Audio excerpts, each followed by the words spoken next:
multimillionnaire engage une femme pauvre pour s'occuper de sa fille malade. Mais un jour, il rentre plus tôt et découvre l'inimaginable. Ricardo Montero était un homme réputé pour sa froideur dans le monde des affaires. Multimillionnaire et fondateur de l'une des plus grandes entreprises du pays, il avait réalisé tous ses rêves professionnels. Mais sur le plan personnel, la réalité était bien différente. Ricardo portait une culpabilité dévastatrice qui le hantait chaque jour. L'accident de voiture qui avait coûté la vie à sa femme, Béatrice, et laissé sa fille de 10 ans, Anna, paralysée. Anna, autrefois une enfant pleine d'énergie et de joie de vivre, se retrouvait désormais confinée à un fauteuil roulant. Depuis l'accident, elle s'était murée dans un profond silence, et Ricardo ne parvenait pas à briser la barrière de sa douleur, à la fois physique et émotionnelle. Les meilleurs médecins avaient été engagés pour traiter son état, mais l'espoir d'une guérison complète semblait s'amenuiser avec le temps. Ricardo, absorbé par son travail et par la nécessité de maintenir ses affaires prospères, ne pouvait consacrer à Anna le temps qu'il aurait souhaité. Le regard vide de sa fille, qui autrefois rayonnait de bonheur, était maintenant un rappel constant de ses échecs en tant que père. La demeure où Ricardo et Anna vivaient était immense, mais froide et vide. Le silence des murs renforçait la solitude d'Anna et la distance émotionnelle de Ricardo. Bien qu'entourée d'infirmières, de thérapeutes et de spécialistes, Anna ne montrait aucun signe de progrès. Ricardo savait que sa fille avait besoin de bien plus que de simples traitements médicaux, mais la culpabilité le paralysait chaque fois qu'il tentait de se rapprocher d'elle. Il se sentait impuissant, perdu dans un cycle de travail incessant et de nuits solitaires. Un jour, après une énième consultation décevante avec le médecin d'Anna, Ricardo fut contraint de faire face à une vérité douloureuse qu'il évitait depuis longtemps. Anna avait besoin de bien plus. Quelqu'un qui puisse non seulement s'occuper de son corps, mais aussi nourrir son âme. Décidé à offrir à sa fille une véritable chance de rétablissement, il prit la décision d'embaucher une personne qui pourrait être aux côtés d'Anna jour et nuit, non seulement pour ses soins médicaux, mais aussi pour lui apporter attention, tendresse et espoir. Ricardo entama alors une recherche rigoureuse de cette personne, capable de combler ce vide, de faire ce qu'il était lui-même incapable d'accomplir. Des infirmières hautement qualifiées, des thérapeutes spécialisés et même des professionnels recommandés par des amis de confiance défilèrent dans la demeure. Mais aucune candidate ne semblait apporter ce dont Anna avait réellement besoin. C'était comme si leur cœur n'y était pas. Et Ricardo, malgré sa vision pragmatique, savait que cela ne suffirait pas pour ramener sa fille à la vie. Il savait que, s'il ne trouvait pas la personne idéale, il perdrait Anna à jamais, non seulement physiquement, mais aussi émotionnellement. Et cela, il ne pouvait tout simplement pas l'accepter. Le jour où Marianne franchit pour la première fois le seuil de la demeure Montero, l'atmosphère sembla changer. L'air était moins lourd, comme si une légère brise d'espoir avait traversé les murs, témoin de tant de tristesse et de solitude. Marianne n'était pas comme les autres candidates. Elle ne portait pas de vêtements formels, n'avait pas de CV impressionnant ni de diplôme encadré. Vêtue d'un simple chemisier et d'un jonc usé, ses mains étaient marquées par les callosités de longues années de travail acharné. Et malgré la fatigue qui se lisait dans ses yeux, on y voyait une profonde détermination. En entrant dans le grand hall d'entrée luxueux, Marianne sentit son estomac se nouer. Elle savait que cette opportunité pouvait être celle qu'elle attendait depuis si longtemps, non seulement pour aider Anna, mais aussi pour redonner un sens à sa vie. Veuve et sans enfant, Marianne avait perdu son mari des suites d'un cancer 2 ans auparavant, une épreuve qui lui avait appris l'importance des soins, de la patience et avant tout, de l'amour. Depuis, elle cherchait un nouveau départ, une chance de combler le vide laissé par cette perte. Quand Ricardo la rencontra pour la première fois, son regard était distant, presque scrutateur. Il n'était pas impressionné par l'apparence modeste de Marianne, et sa voix, bien que polie, restait froide et professionnelle. « Pourquoi pensez-vous être la personne idéale pour prendre soin d'Anna » demanda-t-il sans détour, assis derrière son bureau en acajou dans son immense bureau. Marianne prit une profonde inspiration avant de répondre. Ses mains tremblaient légèrement, mais sa voix demeura ferme. Je n'ai pas de diplôme prestigieux ou de certificat de grands hôpitaux, Monsieur Montero, mais je sais ce que c'est de s'occuper de quelqu'un qui a besoin de bien plus que des médicaments et des thérapies. Prendre soin est un acte d'amour, et cela ne s'apprend pas dans les livres. J'ai pris soin de mon mari jusqu'à ses derniers jours, et j'ai appris à offrir du réconfort même dans les moments les plus difficiles. Je veux aider Anna comme si c'était ma propre fille. Les mots de Marianne n'étaient pas un discours préparé. C'était une confession sincère de sa propre lutte et de son désir de faire une différence. Ricardo, qui avait initialement prévu de conclure l'entretien rapidement, se retrouva à réfléchir plus longtemps. Il y avait quelque chose de vrai chez Marianne, quelque chose que les autres candidates n'avaient pas montré. Une envie authentique de prendre soin et d'aimer, même face aux pires épreuves. Bien qu'il fût réticent à l'admettre, Ricardo ressentit une petite étincelle d'espoir. Anna avait besoin de quelqu'un comme Marianne, quelqu'un prêt à offrir plus que des soins techniques. Après quelques instants de silence qui semblèrent durer une éternité, Ricardo prit sa décision. « Vous êtes engagée, Marianne. Je veux que vous commenciez immédiatement, » dit-il. Sa voix toujours empreinte de gravité, mais avec une légère note d'espoir. Marianne ressentit un mélange de soulagement et de responsabilité. Elle savait que ce serait un parcours difficile, mais elle était déterminée à donner le meilleur d'elle-même. Lorsqu'elle fut présentée à Anna, elle perçut toute l'intensité de la douleur de cet enfant. Anna était assise dans son fauteuil roulant, le regard perdu dans le vide, comme si le monde autour d'elle n'existait pas. Marianne s'approcha doucement, s'agenouillant pour être à sa hauteur. « Bonjour, Anna. Je m'appelle Marianne et je suis là pour prendre soin de toi. J'espère que nous pourrons devenir amis. » Anna ne répondit pas, ni ne regarda Marianne. Son silence était un bouclier, un reflet de la distance qu'elle avait créée pour se protéger des pertes et des déceptions. Mais Marianne ne se laissa pas décourager. Elle savait que briser cette barrière prendrait du temps, peut-être bien plus qu'elle ne l'imaginait, mais elle était prête à se battre pour cela. Durant les premiers jours, Marianne tenta diverses approches pour se connecter avec Anna. Elle lisait des histoires à voix haute, essayait de parler du temps qu'il faisait dehors, et même apportait des fleurs du jardin pour égayer la chambre, mais Anna restait impassible. Ricardo observait de loin, sceptique, convaincu que Marianne finirait par abandonner, comme tant d'autres avant elle. Pourtant, la persévérance de Marianne ne fléchit pas. Chaque jour était un nouveau départ, une nouvelle tentative d'atteindre le cœur d'Anna. Ce n'est qu'à la fin de la première semaine que Marianne remarqua un léger changement. Alors qu'elle lisait un livre pour enfants à côté d'Anna, elle remarqua que les paupières de la fillette clignaient un peu plus lentement, presque comme si elle commençait à prêter attention à l'histoire pour la première fois. C'était un signe infime, mais pour Marianne, cela représentait une victoire significative. Ce soir-là, lorsque Ricardo rentra du travail, il trouva Marianne toujours assise près d'Anna, un sourire fatigué mais sincère aux lèvres. « Elle commence à réagir, monsieur Montero. Ce n'est pas grand-chose, mais c'est un début, » dit Marianne, avec une lueur d'espoir dans la voix. Ricardo regarda sa fille un instant et, bien qu'il essayât de dissimuler ses émotions, il réalisa que Marianne avait réussi ce qu'il n'avait pas pu faire depuis des mois. Faire naître une petite étincelle dans les yeux d'Anna. « J'espère que vous avez raison, Marianne, » répondit-il en soupirant, encore sceptique, mais incapable de nier l'espoir qui commençait doucement à s'installer en lui. Marianne sourit, consciente que le chemin à parcourir serait encore long, mais certaine qu'un changement s'était amorcé, même s'il était subtil. Elle sentait que non seulement Anna, mais aussi Ricardo avaient besoin de guérison. Une guérison qui allait bien au-delà du physique, une guérison du cœur. Et, quelque part en elle, Marianne savait qu'elle était au bon endroit, au bon moment. Les premières semaines de Marianne dans la demeure Montero furent marquées par des défis constants, mais aussi par de petites victoires qui allumaient une lueur d'espoir. Dès le début, Marianne se dévoua corps et âme aux soins d'Anna, s'adaptant à ses besoins et cherchant des moyens de briser le silence qui entourait la fillette. Chaque matin, Marianne entamait la journée avec un sourire et des mots d'encouragement, même si Anna ne répondait pas ou ne la regardait même pas.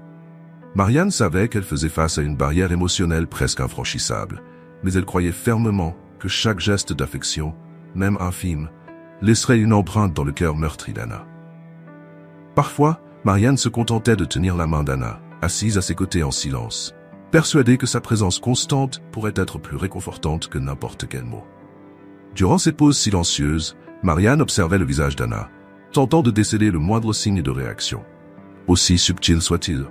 Un après-midi, Marianne décida d'apporter l'une des choses qu'elle aimait le plus, la musique. Elle savait que la musique possédait un pouvoir particulier, capable de toucher l'âme de manière unique.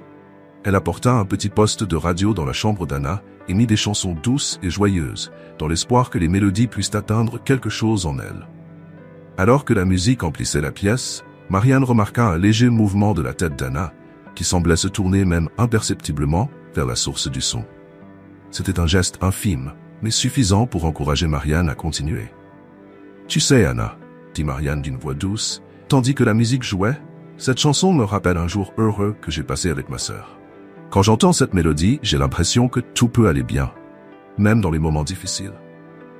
J'espère qu'un jour, toi aussi, tu trouveras une musique qui te fera ressentir la même chose. Même sans réponse, Marianne savait que chaque mot et chaque geste comptaient. Son objectif était de faire en sorte que Anna ressente qu'il y avait quelqu'un là.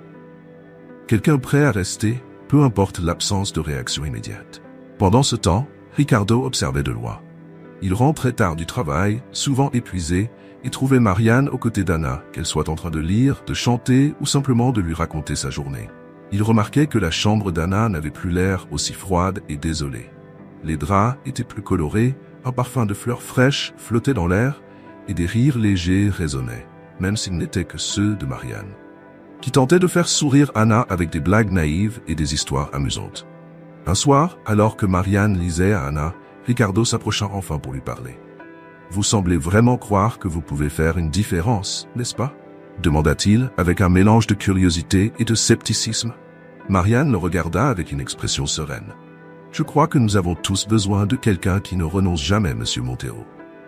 Si je peux être cette personne pour Anna, alors cela en vaudra la peine. » Les mots de Marianne, bien que simples, touchèrent Ricardo d'une manière inattendue. Il réalisa qu'il y avait quelque chose de différent chez elle, une détermination inébranlable qui contrastait avec son propre sentiment d'échec en tant que père. Pour la première fois depuis longtemps, Ricardo commença à croire que la guérison d'Anna était possible. Au fil des semaines, la relation entre Marianne et Anna évolua lentement. Un matin, alors qu'elle aidait Anna à manger, Marianne remarqua un léger sourire sur le visage d'Anna, presque imperceptible, mais bien réel. C'était la première fois que la fillette montrait une réaction positive depuis l'accident. Marianne ne put contenir son émotion et ses yeux s'emplirent de larmes. « Anna, c'est le plus beau sourire que j'ai jamais vu. J'espère en voir beaucoup d'autres comme celui-ci. » Derrière son scepticisme initial, Ricardo commençait lui aussi à voir les effets de la dévotion de Marianne. Il remarquait qu'Anna n'était plus aussi renfermée et semblait plus encline à essayer de communiquer, même si cela se limitait à des gestes subtils ou à de brefs regards. Ricardo se mit à passer plus de temps aux côtés d'Anna, encouragé par Marianne qui l'incluait systématiquement dans les activités quotidiennes. Elle insistait pour que Ricardo lise des histoires ou chante pour sa fille, même si cela le mettait mal à l'aise au début. Marianne savait que la présence de Ricardo était essentielle pour la guérison émotionnelle d'Anna, et elle était déterminée à rapprocher le père et la fille. Une nuit particulièrement difficile, Anna fit un cauchemar. Elle se réveilla en hurlant et Marianne accourut immédiatement dans sa chambre. Ricardo, alerté par les cris, se précipita également, le cœur battant. En entrant dans la pièce, il trouva Anna tremblante de peur, tandis que Marianne la serrait fermement dans ses bras, murmurant des mots rassurants. « Je suis là, Anna. Je suis là avec toi. Tout ira bien. » Ricardo sentit un pincement au cœur en voyant cette scène. Un mélange de culpabilité et de gratitude le submergea, reconnaissant que Marianne soit là lorsqu'il ne pouvait pas l'être. Après un instant d'hésitation, il s'approcha d'Anna et posa la main sur son épaule. « Je suis là aussi, ma fille. Et je ne vais nulle part. » Ce fut un moment bref, mais chargé de sens. Anna regarda son père avec des yeux embués de larmes, mais pour la première fois, Ricardo vit une lueur de reconnaissance et de confiance dans le regard de sa fille. C'était comme si une petite brèche s'était ouverte dans le mur qui les séparait, et il ressentit une étincelle d'espoir. Parallèlement, la relation entre Ricardo et Marianne commença également à changer. Au départ, leurs interactions étaient purement professionnelles, mais au fil des jours, ils commencèrent à se confier davantage sur leur vie respective. Ricardo avoua à Marianne la culpabilité qu'il ressentait face à la mort de Béatrice et comment cela affectait sa relation avec Anna. Marianne, de son côté, raconta la perte de son mari et comment cela l'avait poussée à apprécier encore plus la vie et la capacité d'aimer, même au milieu de la douleur. Ces conversations nocturnes devinrent plus fréquentes et une amitié inattendue commença à se développer entre eux. Ricardo, un homme habitué à dissimuler ses émotions, se surprit à baisser sa garde en présence de Marianne. Il se sentait plus à l'aise pour être vulnérable, une sensation qu'il n'avait pas éprouvée depuis bien longtemps. Un après-midi, après un progrès significatif d'Anna lors d'une séance de physiothérapie, Marianne et Ricardo décidèrent de s'asseoir dans le jardin pour une petite pause. Marianne sourit à Ricardo et dit « Vous savez que si Anna commence à réagir, c'est parce qu'elle sent que vous êtes plus présent, n'est-ce pas ?» Ricardo la regarda, surpris par sa franchise, puis hocha la tête. « Je crois que, d'une certaine manière, vous avez raison. Peut-être que je n'ai jamais été vraiment là pour elle, avant tout cela. » Marianne posa alors la main sur l'épaule de Ricardo, dans un geste de solidarité et d'encouragement. Il n'est jamais trop tard pour devenir le père qu'elle mérite. Ces mots résonnèrent dans l'esprit de Ricardo dans les jours qui suivirent. Il savait qu'il avait perdu beaucoup de temps, mais il ressentait aussi que, avec Marianne à ses côtés, il y avait une chance de reconstruire ce qui était brisé. Pour Anna, et peut-être aussi pour lui-même. Pendant ce temps, Anna continuait de progresser, lentement mais sûrement. Elle commença à bouger les bras plus souvent, à répondre à des questions simples et même à sourire de temps en temps. Chaque petite avancée était un motif de célébration pour Marianne et Ricardo, qui se sentaient de plus en plus proches l'un de l'autre chaque jour. L'ambiance de la demeure, autrefois sombre et chargée de tristesse, commençait à changer. Le rire, bien que timide, revenait doucement remplir les couloirs, et Ricardo commençait enfin à croire qu'un avenir plus heureux était possible. Au fil des jours qui devinrent des semaines, la relation entre Ricardo et Marianne commença à transcender le cadre professionnel. Au départ, ils n'étaient que deux personnes unies par un même objectif: aider Anna à se rétablir et lui offrir une nouvelle chance de bonheur. Cependant, le temps qu'ils passaient ensemble dans la demeure, à partager les soucis et les joies avec Anna, leur révéla une connexion plus profonde. Ricardo, qui avait toujours été un homme pratique et réservé, se retrouvait à partager ses insécurités et ses peurs les plus intimes avec Marianne. Une nuit, alors qu'Anna dormait profondément après une journée épuisante de physiothérapie, Ricardo invita Marianne à prendre un café sur la terrasse. L'air frais de la nuit, combiné au parfum des fleurs que Marianne avait récemment plantées dans le jardin, créait une atmosphère plus légère, presque réconfortante. « Vous savez, je n'aurais jamais cru pouvoir ressentir cela à nouveau », confia Ricardo, regardant le ciel étoilé, comme s'il tentait d'ordonner ses pensées. « Cette sensation d'espoir, c'est quelque chose que je pensais avoir perdu à jamais. » Marianne, avec son regard compréhensif et sa voix douce, répondit: « La douleur me fait croire que l'espoir est hors de portée, mais parfois, il suffit de lui laisser un peu de temps et de douceur pour qu'il réapparaisse. » Ricardo esquissa un léger sourire, surpris par la simplicité et la profondeur des mots de Marianne. Il se rendait compte qu'il y avait en elle quelque chose qui le touchait d'une manière unique, une empathie authentique qu'il n'avait jamais ressentie auparavant. Ces dernières années, son monde avait été dominé par les affaires et les formalités, et Marianne semblait être la seule à voir au-delà du masque de l'homme d'affaires accompli qu'il s'était créé. Pendant ce temps, Marianne ressentait également quelque chose de nouveau et d'inattendu grandir en elle. Elle se surprenait à penser à Ricardo plus souvent qu'elle ne l'aurait voulu. Non seulement comme le père d'Anna, mais aussi comme un homme qui avait traversé une douleur qu'elle comprenait profondément. Marianne ressentait un mélange d'admiration et de compassion pour Ricardo, reconnaissant en lui un cœur blessé, mais prêt à s'ouvrir de nouveau. Un après-midi, alors qu'elle aidait Anna à travailler ses mouvements avec les jambes, Marianne remarqua que Ricardo les observait de loin. Il semblait plus détendu, presque serein, tandis qu'il voyait sa fille esquisser un sourire timide en réussissant à bouger légèrement son pied. « Tu vois, papa, je m'améliore », s'exclama Anna avec une joie contenue mais sincère. Ricardo, submergé par une vague d'émotion, s'approcha de sa fille et la serra doucement dans ses bras, comme s'il redécouvrait une proximité physique et émotionnelle qu'il avait perdue. « Oui, ma chérie, tu t'améliores, et je suis tellement fier de toi, » dit-il, la voix tremblante. Ce moment fut bref, mais riche de sens pour chacun d'eux. Ricardo, qui montrait rarement ses émotions, se permettait désormais de ressentir plus librement, et Marianne ne put s'empêcher de remarquer la lueur d'espoir dans ses yeux. Avec le temps, les rencontres impromptues entre Ricardo et Marianne devinrent plus fréquentes et plus significatives. Ils commencèrent à évoquer leur vie d'avant les tragédies, les rêves qu'ils avaient autrefois, et les choix qui les avaient menés là où ils étaient. Ricardo raconta à Marianne comment il avait rencontré Béatrice, sa défunte épouse, et comment leur vie avait changé après la naissance d'Anna. Marianne, de son côté, partagea avec Ricardo l'amour qu'elle avait vécu avec son mari et la douleur de l'avoir perdu à cause du cancer. Ces conversations, souvent ponctuées de silences apaisants et de regards pleins de compréhension, devinrent une source de réconfort pour les deux. Leur lien grandissait lentement, comme une plante qui retrouvait des racines solides après une longue période de sécheresse. Cependant, ce rapprochement fit également surgir de nouveaux dilemmes pour Ricardo. Il se sentait de plus en plus attiré par Marianne, mais cette attirance s'accompagnait de culpabilité. Il croyait que tomber amoureux à nouveau serait une trahison à la mémoire de Béatrice. Un soir, après un moment de tendresse partagée, Ricardo se détourna brusquement, la voix tendue. « Je ne sais pas si je peux faire ça à Marianne. Je ne sais pas si je peux avancer tout en honorant ce que j'ai eu avec Béatrice. » Marianne sentit une douleur dans sa poitrine, mais comprenait parfaitement ce que Ricardo ressentait. Elle savait que le deuil était un processus complexe et que des sentiments contradictoires faisaient partie du chemin. « Je ne te demande pas d'oublier Béatrice, Ricardo, » dit Marianne, sa voix empreinte de compréhension. « Je veux juste que tu saches qu'il est possible de trouver de la place pour de nouvelles émotions sans effacer les anciennes. L'amour que tu avais pour elle fera toujours partie de toi. Mais cela ne veut pas dire que tu ne puisses pas découvrir un autre type de bonheur maintenant. » Ces mots résonnèrent longtemps dans l'esprit de Ricardo. Il comprit que Marianne ne cherchait pas à prendre la place de Béatrice, mais à apporter quelque chose de nouveau dans sa vie. Quelque chose dont il ignorait jusqu'alors qu'il en avait encore besoin. Les jours passaient, et la présence de Marianne devenait de plus en plus indispensable, non seulement pour Anna, mais aussi pour Ricardo. Elle était celle qui le faisait sourire sans effort, celle qui l'encourageait à croire en des jours meilleurs. Un après-midi, alors qu'ils préparaient le déjeuner ensemble dans la cuisine, Ricardo regarda Marianne d'une manière différente, comme s'il était enfin prêt à accepter ce qu'il ressentait.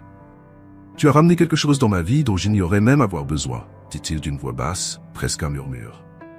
Marianne s'arrêta net et le regarda, sentant son cœur s'accélérer. « Et qu'est-ce que c'est, Ricardo ?» Il lui sourit, un sourire sincère qui semblait porter des années d'émotions refoulées. L'espoir. Les yeux de Marianne se remplirent de larmes, non pas de tristesse, mais d'une joie inattendue, presque écrasante. Elle savait que c'était un moment important, un pas en avant dans ce qu'ils construisaient ensemble, même si c'était de manière discrète et hésitante. Cependant, malgré toute cette évolution, ils savaient tous deux qu'Anna restait la priorité. Ils étaient conscients que tout développement entre eux ne devait en aucun cas compromettre le bien-être de la fillette. De son côté, Anna semblait percevoir les changements dans le comportement de son père. Elle était plus ouverte, plus encline à participer aux activités quotidiennes et posait même des questions à Marianne sur des sujets triviaux, comme les fleurs du jardin ou les histoires des livres que Marianne lui lisait. C'était un signe clair qu'Anna se remettait également sur le plan émotionnel, bien que de manière lente et prudente. Alors que Ricardo et Marianne traversaient cette nouvelle phase de leurs sentiments, un événement inattendu mit à l'épreuve les progrès qu'ils avaient accomplis. Par une nuit pluvieuse, alors que Ricardo et Marianne discutaient sur la terrasse, Anna commença à tousser de manière inquiétante. Marianne se précipita dans sa chambre, tandis que Ricardo appelait le médecin. La toux ne cessait pas, et Anna semblait avoir du mal à respirer. Marianne, essayant de rester calme, plaça Anna en position surélevée et fit tout ce qu'elle pouvait pour l'aider à retrouver son souffle. Ricardo arriva peu après, le visage marqué par la panique. « Que se passe-t-il » demanda-t-il, presque à bout de souffle. « Elle fait peut-être une crise respiratoire. »« Il faut l'emmener à l'hôpital tout de suite » répondit Marianne, essayant de garder le contrôle. Ricardo n'hésita pas. Il prit Anna dans ses bras et la porta rapidement jusqu'à la voiture, tandis que Marianne tenait la main de la fillette, lui murmurant des mots d'encouragement. À l'hôpital, Ricardo et Marianne attendirent à l'extérieur de la salle d'urgence, leur cœur battant à tout rompre. Ricardo, qui montrait rarement ses émotions, était au bord des larmes. « Et si je la perds aussi, Marianne ? Je ne sais pas si je pourrais le supporter. » Marianne lui serra la main, son geste était ferme et réconfortant. « Tu ne la perdras pas, Ricardo. Anna est une battante et nous sommes là pour elle, ensemble. Nous n'abandonnerons pas. » L'attente fut longue, mais finalement, le médecin arriva avec de bonnes nouvelles. Anna avait eu une infection respiratoire, mais elle était hors de danger. Ricardo et Marianne s'étreignirent, soulagés et reconnaissants. Ce moment scella encore davantage le lien entre eux, renforçant la certitude que malgré les obstacles, ils étaient sur le bon chemin. Un chemin qui les mènerait non seulement à la guérison d'Anna, mais aussi à la rédemption et à la possibilité d'un nouvel amour. Après la crise respiratoire, Anna passa quelques jours à l'hôpital sous surveillance médicale. Bien que l'incident ait profondément secoué Ricardo et Marianne, le rétablissement rapide d'Anna fut un grand soulagement, confirmant qu'elle était vraiment une battante. Lorsqu'ils rentrèrent enfin chez eux, la demeure semblait différente, comme si la proximité du danger avait éveillé un sentiment d'urgence dans la guérison d'Anna. Cependant, cette lueur d'espoir allait être mise à l'épreuve par un recul inattendu dans la récupération de la fillette. Anna, qui montrait des signes constants de progrès, commença soudainement à rencontrer des difficultés à maintenir ses acquis physiques. Ses mouvements devinrent plus lents et sa motivation pour l'exercice quotidien chuta drastiquement. Marianne s'en rendit compte lors d'une séance de physiothérapie. Anna, qui auparavant se battait pour bouger ses jambes malgré la douleur, semblait désormais résignée, presque découragée. « Que se passe-t-il, Anna » demanda Marianne, essayant de dissimuler son inquiétude. « Tu faisais tellement de progrès. » Anna, les yeux embués de larmes, répondit d'un murmure presque inaudible. « Je suis fatiguée, Marianne. Fatiguée d'essayer et de ne pas y arriver. » Ces mots frappèrent Marianne comme un coup de poignard. Elle savait qu'Anna était épuisée, à la fois physiquement et émotionnellement. Et ce découragement était un défi qu'elle n'avait pas anticipé si tôt. Marianne essaya tout pour remotiver Anna. Des histoires inspirantes, de la musique joyeuse et même de petites récompenses. Pourtant, quelque chose de plus profond semblait affecter la fillette. Quelque chose que Marianne ne parvenait pas encore à comprendre pleinement. De son côté, Ricardo remarqua le changement dans le comportement de sa fille et, inquiet, décida d'en parler avec Marianne. « Que se passe-t-il avec ma fille? Pourquoi a-t-elle cessé de progresser ?» demanda-t-il, la voix chargée d'angoisse. Marianne, qui essayait toujours de garder un ton optimiste, fut cette fois-ci honnête à propos de ses préoccupations. « Je crois qu'Anna perd espoir, Ricardo. Elle a l'impression de se battre seule, malgré tout le soutien que nous lui apportons. » Ricardo se sentit impuissant. La culpabilité qu'il portait depuis l'accident et l'état d'Anna ressurgit avec force, le paralysant presque. Il savait qu'il devait faire plus, mais il ignorait comment. Une fois de plus, il se sentait comme un père défaillant. Une nuit, alors qu'il réfléchissait seul dans la bibliothèque de la demeure, Ricardo eut une révélation. Il réalisa qu'il était peut-être lui-même une partie du problème. Bien qu'il fût plus présent physiquement, il restait émotionnellement distant, incapable d'offrir à Anna la chaleur et le soutien dont elle avait besoin. Déterminé à changer cela, Ricardo demanda à Marianne de lui apprendre à être plus impliqué dans les soins d'Anna. « Je dois devenir un meilleur père pour elle, Marianne. Je sais que c'est beaucoup demandé, mais peux-tu m'apprendre comment faire ?» Touchée par la sincérité de Ricardo, Marianne accepta immédiatement. « Bien sûr, Ricardo, il n'est jamais trop tard pour essayer d'être le père qu'Anna mérite. » Le lendemain, Marianne organisa une séance de physiothérapie spéciale, durant laquelle Ricardo participerait activement, plutôt que de simplement observer de loin. Il tenait les mains d'Anna pendant qu'elle tentait de bouger ses jambes et l'encourageait avec des mots bienveillants. « Je suis là, ma fille. Tu n'es pas seule, et tu ne le seras plus jamais. » dit-il, en regardant Anna dans les yeux avec une sincérité qu'il n'avait pas montrée depuis très longtemps. Anna, surprise par le changement de comportement de son père, se mit à pleurer en silence. Ses larmes n'étaient pas de tristesse, mais d'un soulagement dont elle ignorait avoir besoin. Pour la première fois, Anna sentait que son père était réellement à ses côtés dans ce combat. Non pas comme un simple spectateur, mais comme un participant actif. L'impact émotionnel de ce moment fut profond, mais les progrès physiques d'Anna restaient lents.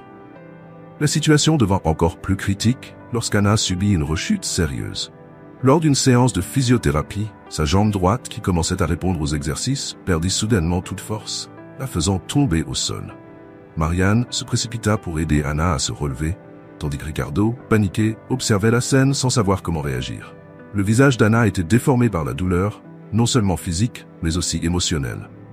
Marianne tenta de la réconforter. « Ce n'est qu'un contretemps, Anna. Tu as déjà surmonté des épreuves plus dures, et je sais que tu arriveras à surmonter celle-ci aussi. » Mais Anna n'avait pas l'air convaincue.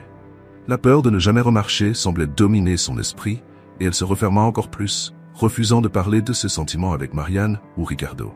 Ricardo, désespéré et se sentant impuissant, décida de consulter un spécialiste renommé en rééducation pédiatrique, espérant trouver une nouvelle approche pour accélérer la guérison d'Anna. Après une évaluation minutieuse, le spécialiste recommanda un traitement plus intensif, incluant davantage de séances de physiothérapie et des thérapies occupationnelles avancées. La récupération sera lente, Monsieur Montero, et il est normal qu'Anna traverse des hauts et des bas. Mais elle a besoin d'une motivation émotionnelle plus forte pour continuer, expliqua le spécialiste. Ces mots firent comprendre à Ricardo qu'il ne suffisait pas d'investir dans les traitements, il devait également investir dans le bien-être émotionnel d'Anna. Il se tourna vers Marianne, cherchant plus que des conseils professionnels, cherchant un véritable partenaire dans cette épreuve. « Que pouvons-nous faire de plus pour l'aider » demanda-t-il, presque suppliant. Marianne, avec une douceur résolue, répondit « Il faut montrer à Anna que peu importe la difficulté, nous n'abandonnerons pas. Elle doit sentir que nous menons tous le même combat et que chaque petite victoire sera célébrée ensemble. » Décidé à suivre cette approche, Ricardo modifia sa routine pour consacrer plus de temps à Anna. Il réduisit ses heures de travail au bureau pour être davantage présent à la maison, participant activement aux thérapies, lisant des histoires à Anna avant de dormir et cuisinant même avec Marianne pour rendre les repas plus agréables. Un jour, Ricardo et Marianne décidèrent d'organiser une surprise pour Anna. Une petite fête dans le jardin de la demeure. avec des ballons et un gâteau décoré aux couleurs préférées de la fillette. Lorsqu'Anna fut amenée au jardin et vit la surprise, elle ne put contenir son émotion. « C'est pour moi ?» demanda-t-elle, étonnée, avec un sourire qu'on n'avait pas vu depuis longtemps sur son visage. « Oui, c'est tout pour toi, Anna », répondit Ricardo, les yeux pleins de larmes. « Parce que tu mérites toutes les joies du monde. » Cette surprise marqua un tournant émotionnel pour Anna. Bien que les défis physiques demeuraient, son moral commença à s'améliorer progressivement. Elle recommença à se donner à fond pendant les séances de physiothérapie, désormais motivée par l'amour et le soutien constant de son père et de Marianne. Chaque petit mouvement devint un symbole de résistance, non seulement pour Anna, mais aussi pour Ricardo et Marianne, qui voyaient dans chaque progrès une confirmation qu'ils suivaient la bonne voie. Pourtant, les fantômes de l'insécurité ne disparurent pas complètement. Ricardo, en particulier, continuait à lutter contre ses propres peurs et doutes. Une nuit de pluie battante, il se retrouva seul dans le salon, pensant à Béatrice et aux promesses qu'il n'avait jamais pu tenir. Submergé par le poids de ses regrets, il se dirigea vers la terrasse où Marianne regardait la pluie tomber sur le jardin. « Je ne sais pas si je suis assez fort pour tout ça, Marianne. » avoua-t-il, la voix étranglée par l'émotion. « Et si j'échoue à nouveau ?» Marianne s'approcha de Ricardo et lui prit la main, un geste simple mais chargé de signification. « La force ne réside pas dans l'absence d'échec, Ricardo. Elle se trouve dans la capacité de continuer à essayer, même quand tout semble perdu. Et tu es là, tu te bats pour Anna chaque jour. Ça, c'est de la force. » Ricardo regarda Marianne, ses yeux remplis d'un mélange de douleur et de gratitude. Il comprit qu'il n'était plus seul dans ce combat, et que, malgré tous les reculs, quelqu'un était à ses côtés, prêt à se battre jusqu'au bout. Tandis que la pluie continuait de tomber dehors, Ricardo et Marianne partagèrent un moment d'intimité silencieuse, un lien qui semblait se renforcer à chaque épreuve traversée ensemble. Tous deux savaient que le chemin serait encore long et incertain, mais ils savaient aussi qu'unis, ils pouvaient surmonter n'importe quel obstacle. Le lendemain matin, lors d'une nouvelle séance de physiothérapie, Anna surprit tout le monde en parvenant à lever sa jambe droite toute seule, même si ce ne fut que pour quelques secondes.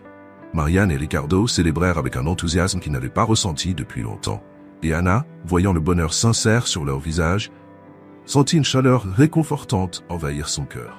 « Je vais continuer d'essayer, papa », dit Anna avec une fermeté qui n'avait pas été vue depuis longtemps.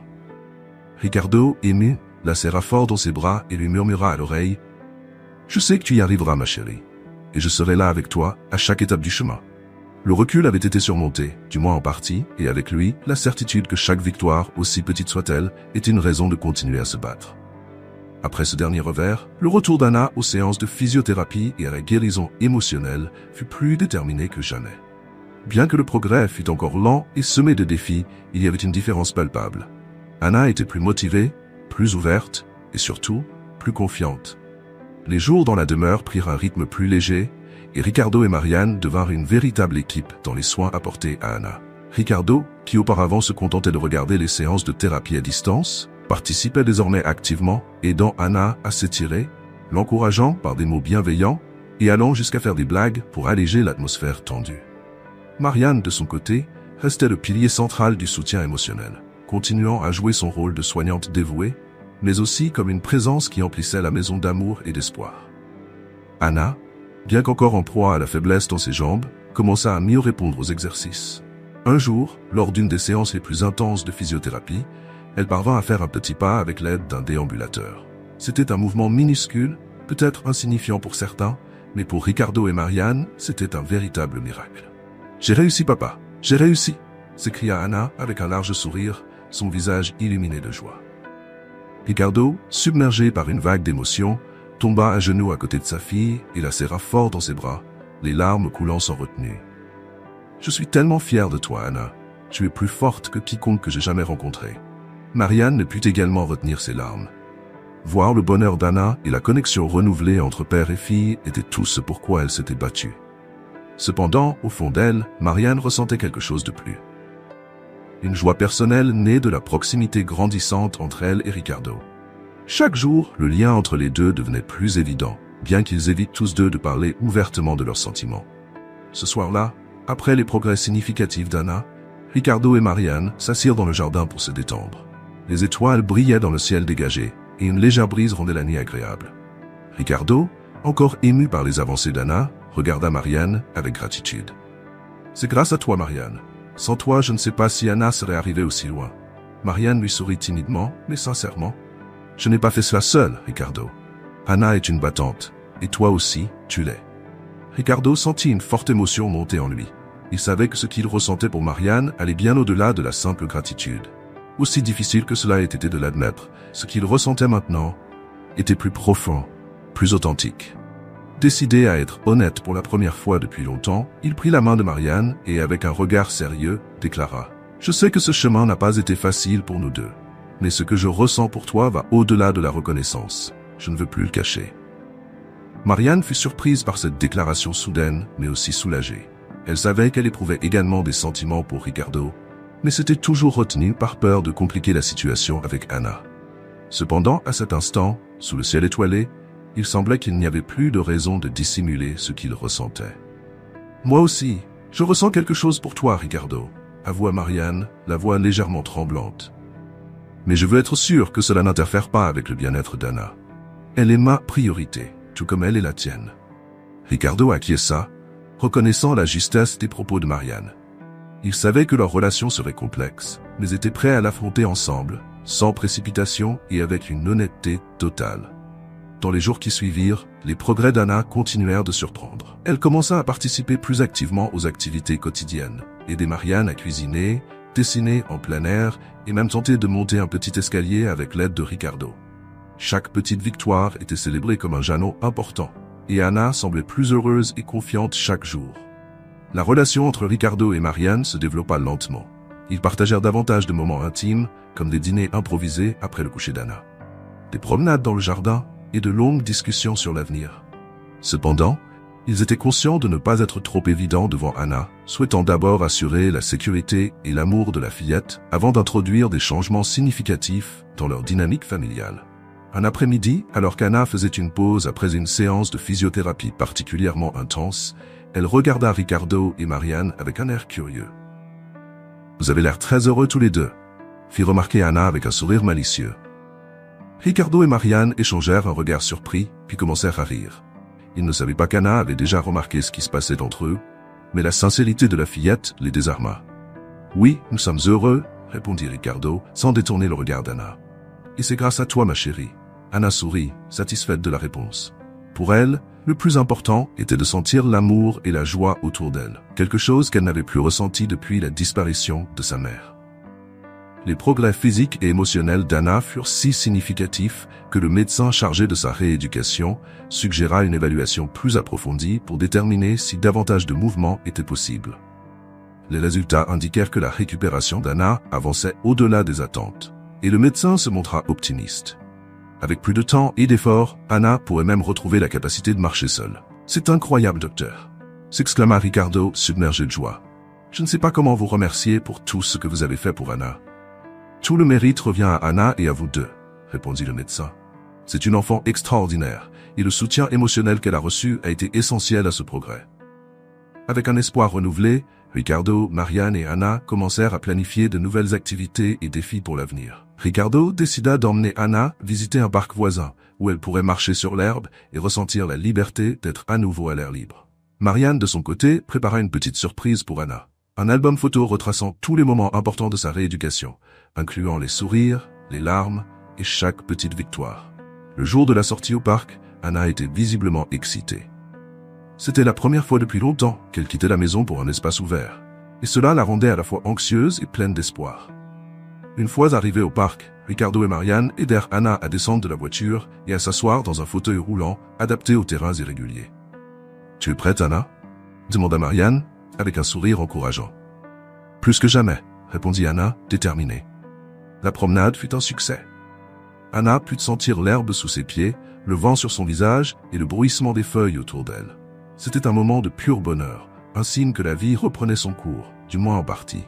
Ricardo et Marianne observaient tout cela avec des regards émus, sachant que chaque effort en valait la peine. Alors que la journée au parc avançait, Anna fit une demande inattendue. « Papa, est-ce que je peux essayer de marcher un peu toute seule ici ?» Ricardo regarda Marianne, incertain, mais elle sourit et hocha la tête. « Bien sûr, ma chérie. Mais ton père et moi serons là pour te soutenir, d'accord ?» Anna prit une grande inspiration et avec l'aide de Ricardo et Marianne, tenta de faire quelques pas. À la surprise générale, elle parvint à avancer une jambe, puis l'autre. Ce n'était pas un mouvement totalement indépendant, mais c'était un immense progrès. Ricardo et Marianne applaudirent, les yeux remplis de larmes de bonheur, et Anna, épuisée mais rayonnante, sourit largement. « Je marche, papa, je marche !» Ricardo, ému, serra Anna dans ses bras. « Tu es incroyable, ma fille. Ne l'oublie jamais. » Du retour à la maison, le sentiment de progrès et de bonheur perdura. Anna, motivée par son expérience au parc, se consacra encore plus à ses séances de physiothérapie, avec un objectif clair, marcher seule.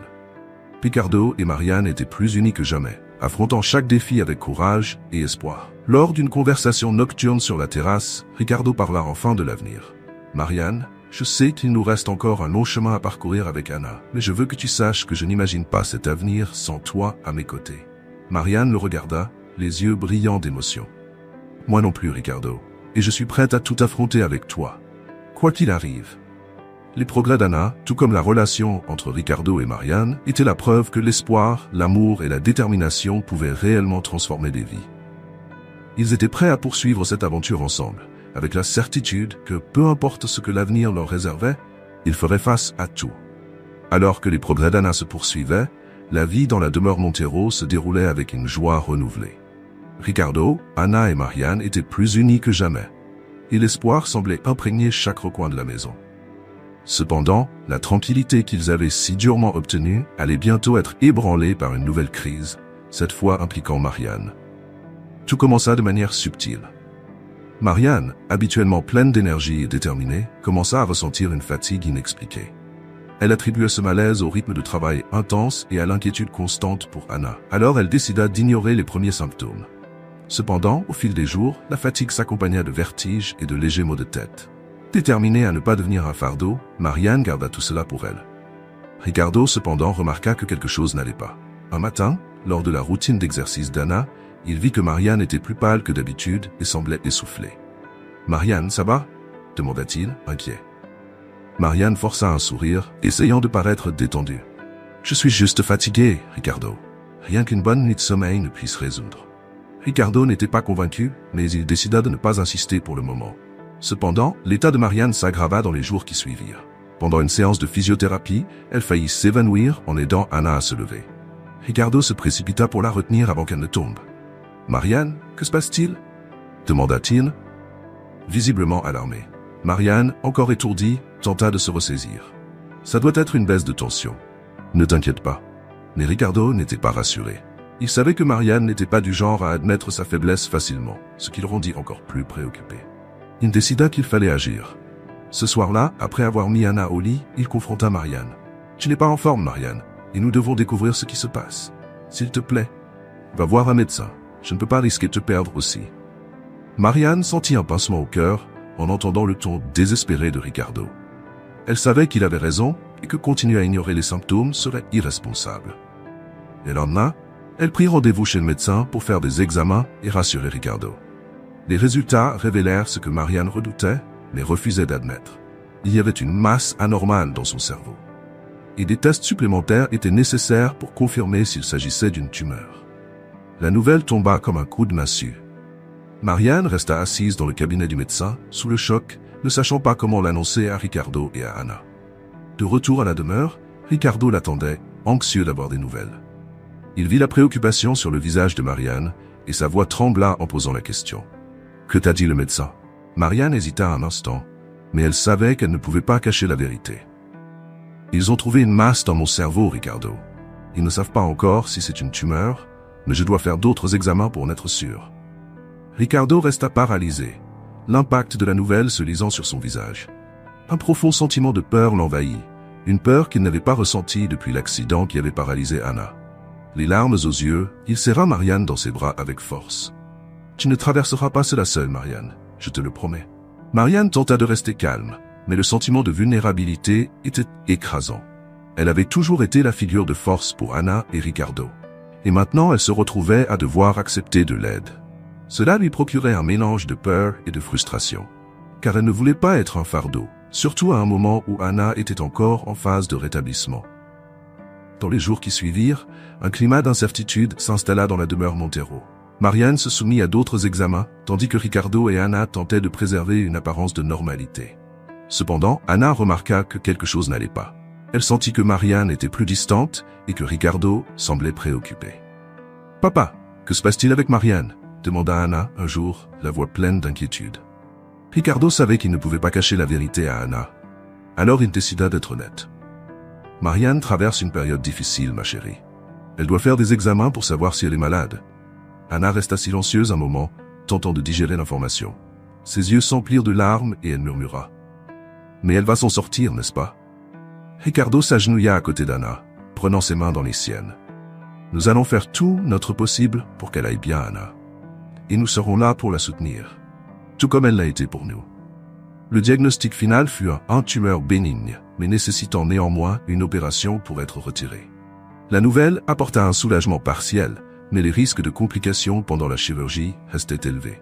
Marianne, toujours courageuse, tenta de garder l'optimisme. « Je vais surmonter ça, Ricardo, comme nous avons tous surmonté avec Anna. » Mais Ricardo était tourmenté par la peur. Il savait que la vie de Marianne était en danger, et l'idée de la perdre le plongeait dans le désespoir. La veille de l'opération, Ricardo et Marianne se retrouvèrent dans le jardin, là où tant de moments de tendresse et d'espoir avaient été partagés. La lumière douce de la lune éclairait le visage de Marianne, et Ricardo, se sentant plus vulnérable que jamais, parla d'une voix tremblante. « Je t'aime, Marianne, et je ne sais pas ce que je ferais sans toi. » Marianne, les yeux pleins de larmes, répondit « Je t'aime aussi, Ricardo. Et c'est pour ça que je vais me battre de toutes mes forces pour revenir vers toi et Anna. » Le jour de l'opération, la tension dans la demeure était palpable. Anna, qui avait insisté pour accompagner Ricardo à l'hôpital, avait le visage grave, serrant contre elle une petite poupée que Marianne lui avait offerte en cadeau. Lorsque Marianne fut emmenée en salle d'opération, Ricardo et Anna restèrent dans la salle d'attente, silencieux, leurs mains entrelacées. « Papa, tu crois que Marianne va s'en sortir ?» demanda Anna avec un mélange de peur et d'espoir. « Je le crois, Anna. Elle est forte, tout comme toi, » répondit Ricardo, tentant de garder sa contenance. Les heures s'écoulèrent lentement, chaque minute ressemblant à une éternité. Ricardo peinait à respirer et Anna fixait la porte de la salle d'opération sans la quitter des yeux. Finalement, le médecin apparut avec une expression sérieuse, mais un léger sourire aux lèvres. « L'opération a été un succès. Nous avons pu retirer la tumeur sans complications majeures. Marianne aura besoin de temps pour se rétablir, mais elle va s'en sortir. » Ricardo ressentit une vague de soulagement si intense qu'il ne put retenir ses larmes. Il étreignit Anna, et tous deux pleurèrent de joie et de soulagement. « Je savais qu'elle y arriverait, papa !» s'exclama Anna, un large sourire aux lèvres. « Oui, ma chérie, elle l'a fait !» répondit Ricardo, la voix chargée d'émotion. Lorsque Marianne se réveilla enfin en salle de récupération, la première chose qu'elle vit furent les visages de Ricardo et Anna, illuminés par un sourire de pur soulagement et de joie. Ricardo prit délicatement la main de Marianne. « Tu as réussi, Marianne. Nous sommes là, et nous ne te quitterons jamais. » Marianne, encore faible, sourit à Ricardo et Anna. « Je vous avais dit que je reviendrais vers vous. » La convalescence de Marianne fut lente, mais régulière. Anna s'investit pour l'aider à chaque étape, tout comme Marianne l'avait fait pour elle. La dynamique entre eux se renforça encore, créant un sentiment de famille plus solide que jamais. Inspirée par la force de Marianne, Anna reprit sa propre rééducation avec une détermination accrue, plus motivée que jamais à continuer son parcours de guérison. Un matin, alors que Marianne se reposait sur la terrasse, Anna s'approcha d'elle avec un sourire timide. « Marianne, tu es mon héroïne. » Marianne, les yeux remplis d'émotion, répondit « Toi aussi, Anna, tu es la mienne. » Ainsi, avec l'amour et la force d'une famille unie, ils surmontèrent un nouvel obstacle. Bien qu'il restât encore des défis à relever, Ricardo, Marianne et Anna étaient plus déterminés que jamais à tout affronter ensemble, sachant que l'amour qui les unissait était plus fort que n'importe quelle adversité. Avec la guérison de Marianne et les progrès constants d'Anna, la demeure Montero semblait désormais être un lieu de renaissance et d'espoir.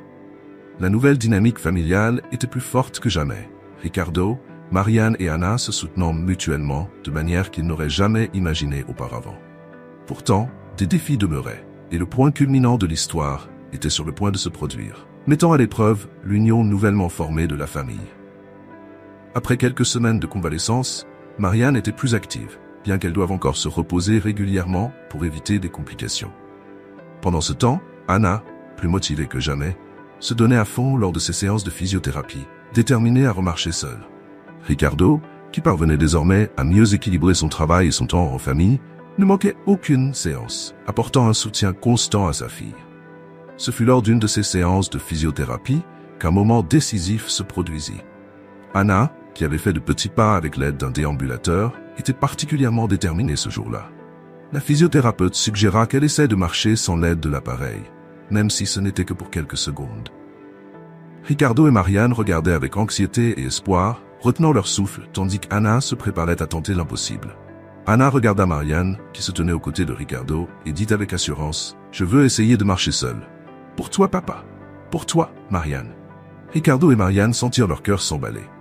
Les mots d'Anna portaient tout l'amour et la gratitude accumulés au fil de cette épreuve difficile et transformatrice.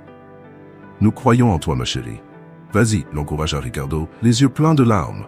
Anna commença à marcher, d'abord avec un pas hésitant, puis un autre, tandis que Ricardo et Marianne la regardaient avec des regards empreints d'espoir.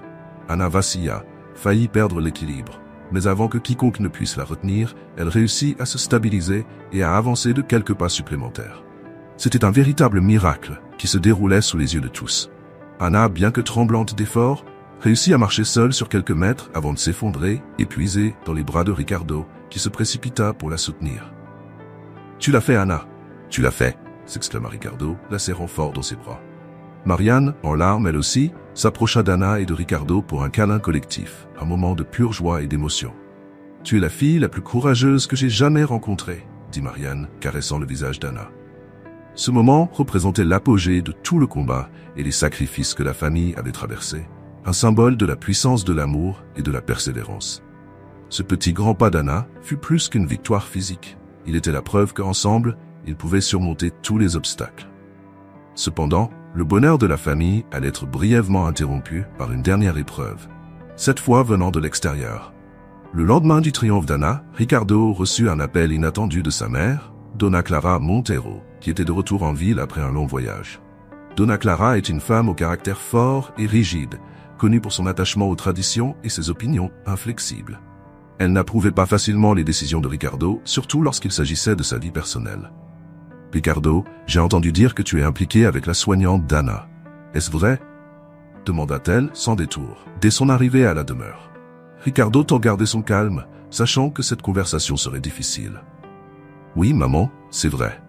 Marianne n'est pas seulement une soignante, elle est quelqu'un de très important pour moi et pour Anna. » Donna Clara, visiblement troublée, répondit froidement. « Tu mets ta fille et l'héritage de notre famille en danger à cause d'une femme que tu connais à peine, Ricardo.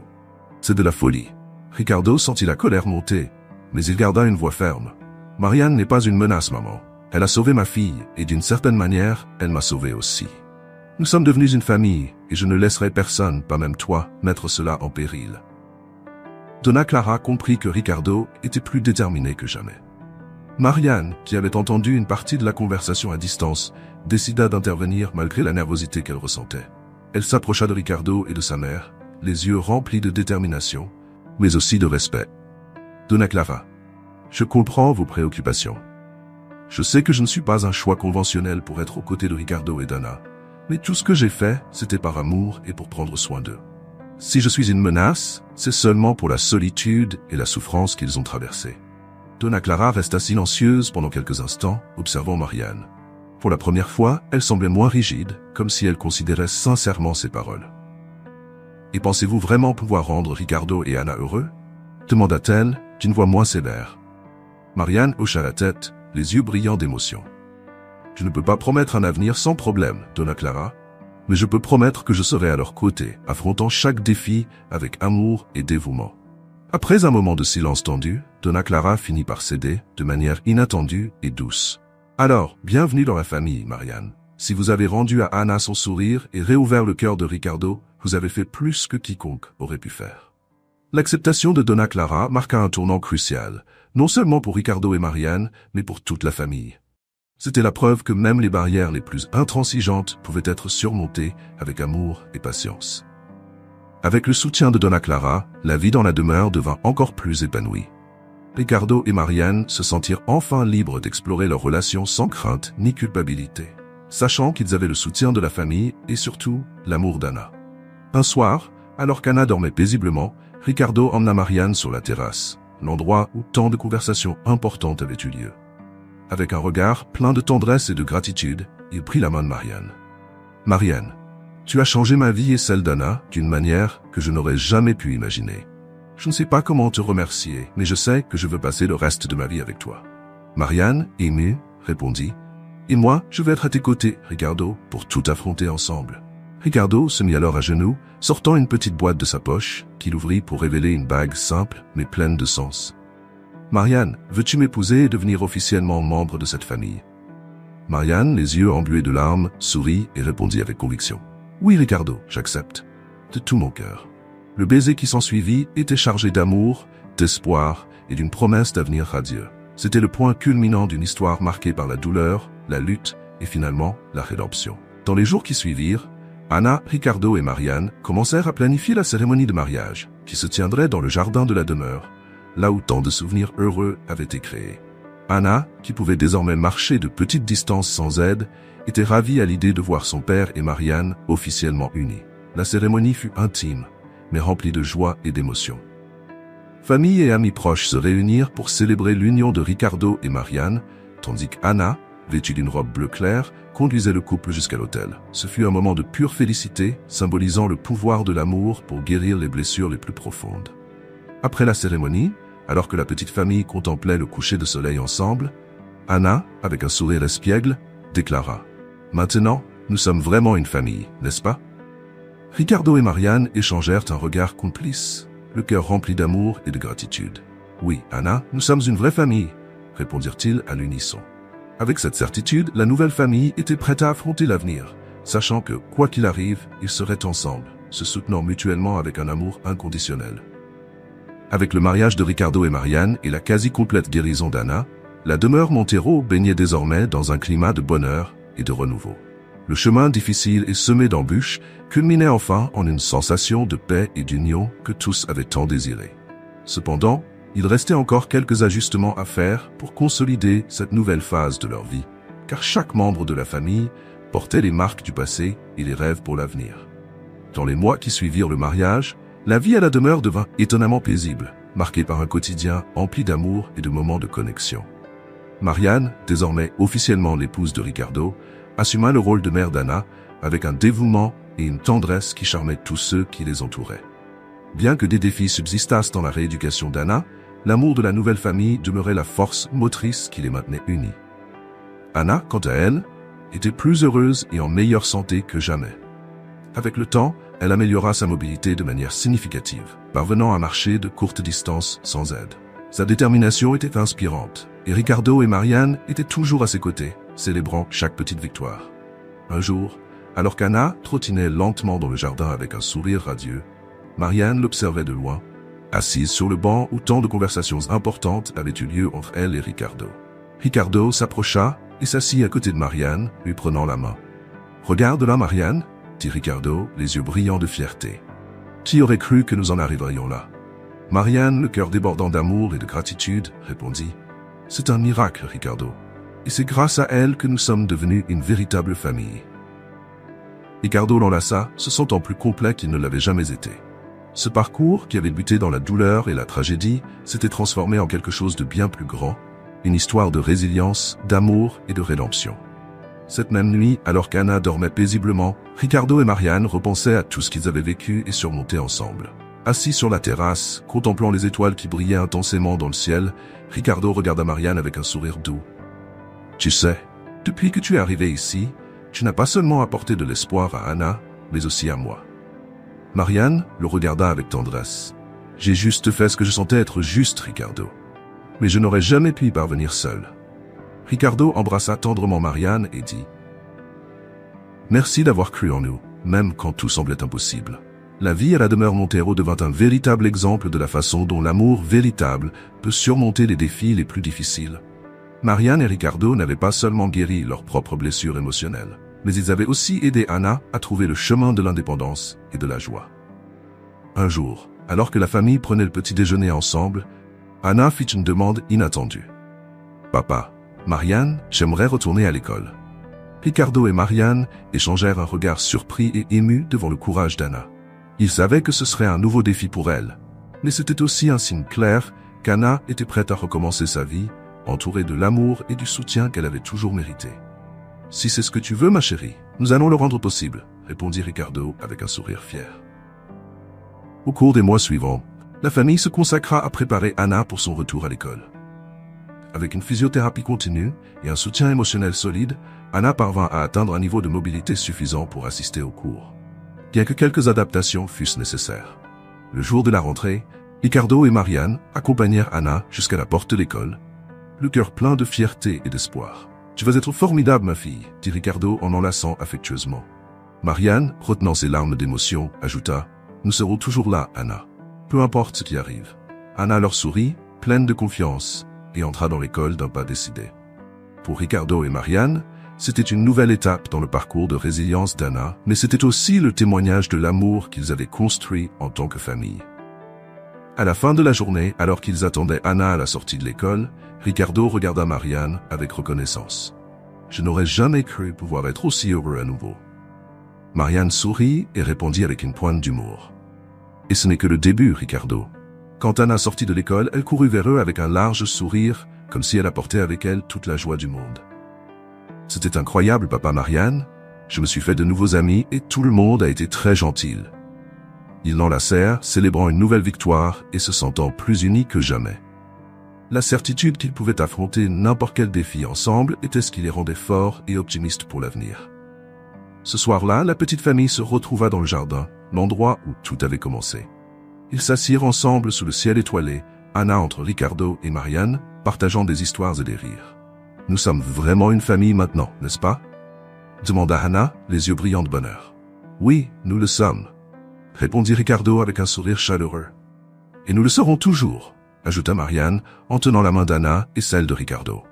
Alors que les étoiles illuminaient le ciel, éclairant le nouveau départ de cette famille, la certitude que l'amour peut surmonter tous les obstacles était plus forte que jamais. Et ainsi, Ricardo, Marianne et Anna terminèrent ce chapitre de leur vie, prêts à avancer ensemble, comme une famille qui avait trouvé sa véritable force dans l'union et l'amour inconditionnel.